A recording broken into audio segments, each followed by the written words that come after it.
actually below the ground. Welcome to Stanford Live. As a courtesy to the artists and your fellow audience members, we ask that you silence all cell phones and any other sound or light emitting devices at this time. Also, please note that unauthorized photography and recording of any kind is prohibited at all times. Lastly, please take a moment to locate the nearest marked exit in the unlikely event of an emergency. We hope you enjoy your experience.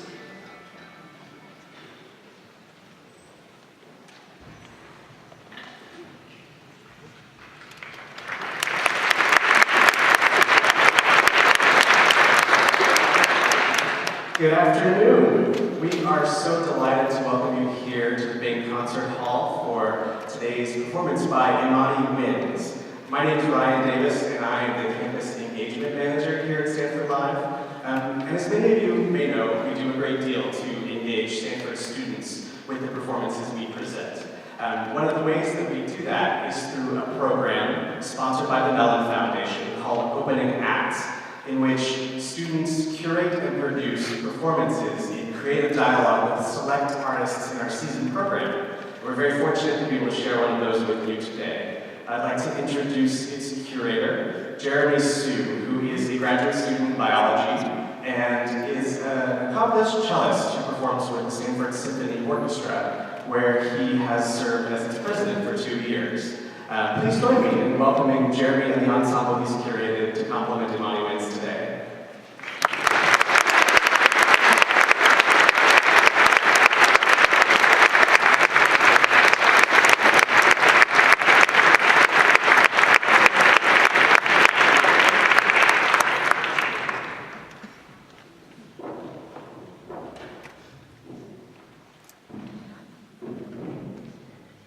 Thank you very much, Ryan. Before I introduce the piece, let me just say a quick word about everyone you see on stage here. We are all current Stanford PhD graduate students or recent alumni of the university, and none of us are music majors. We study a broad range of fields, all the way from chemistry to English, and we're all really thrilled to be here this afternoon. I've had a long-standing fascination with the Brooklyn-born American composer Aaron Copland, who's perhaps most famous for the music he wrote for a couple ballets, his Appalachian Spring, Billy the Kid, and Rodeo. I'm going to have our clarinetist, Hannah, play a quick melody from Appalachian Spring.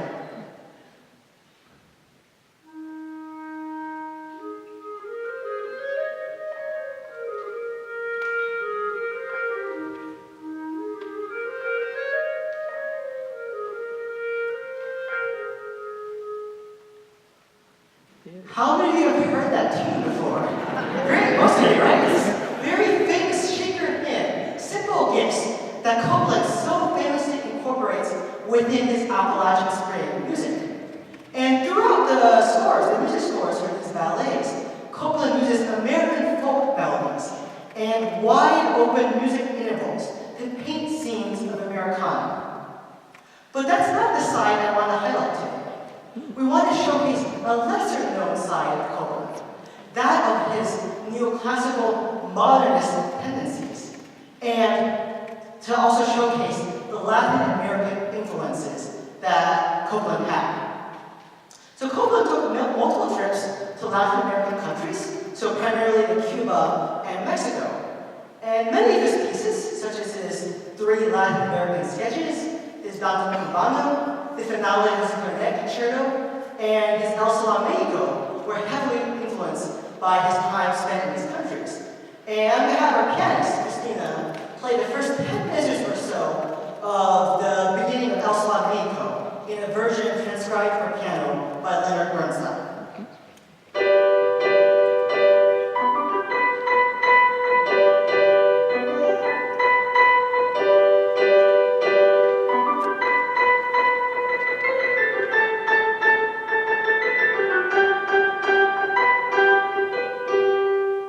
There's 2 things I want to point out about these first 10 measures or so. The first, just like the Simple Gifts melody that Copland uses in his Appalachian Copland uses this and reinvents several Mexican melodies throughout El Salvador. The second thing I want to point out is that just within this opening, you hear the meter shift several times. So this rhythmic feel changes from 2 and then 3 and back and forth. It's very jazz-like in quality. And that's also inspired by Latin American influences. And it is this same spirit and style that Copland first wrote his short symphony, which is the predecessor to the sextet.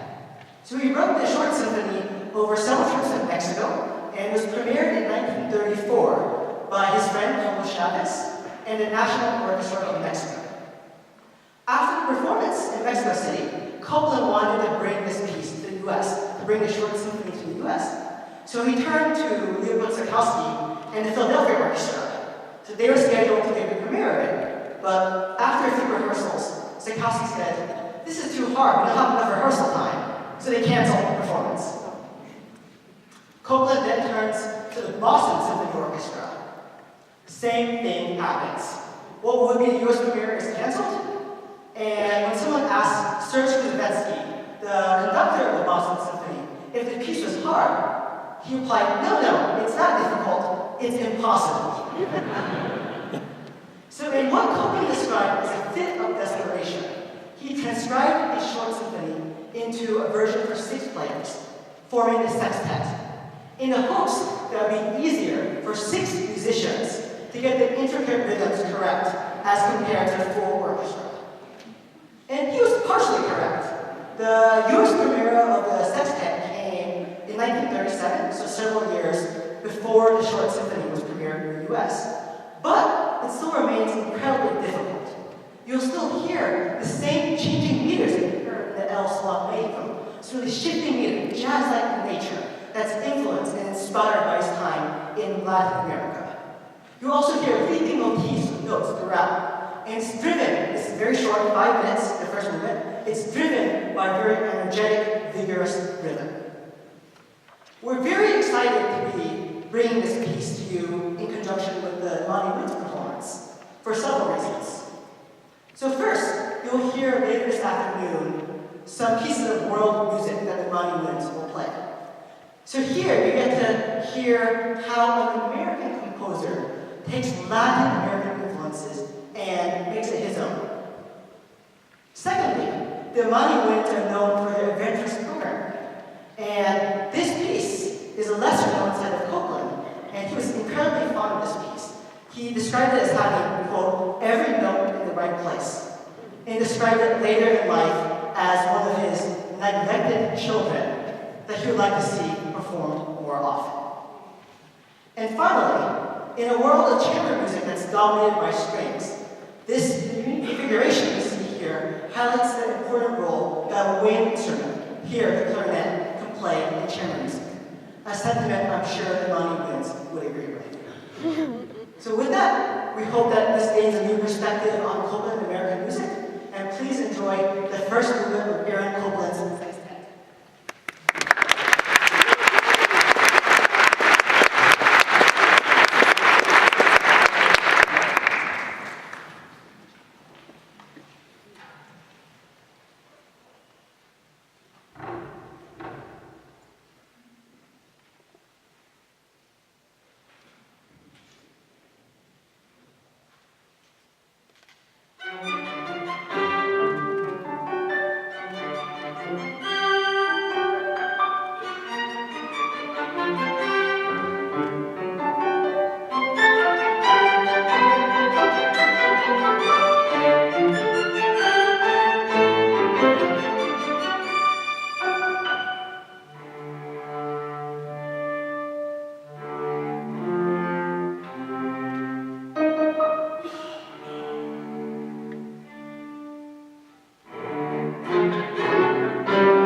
Mm.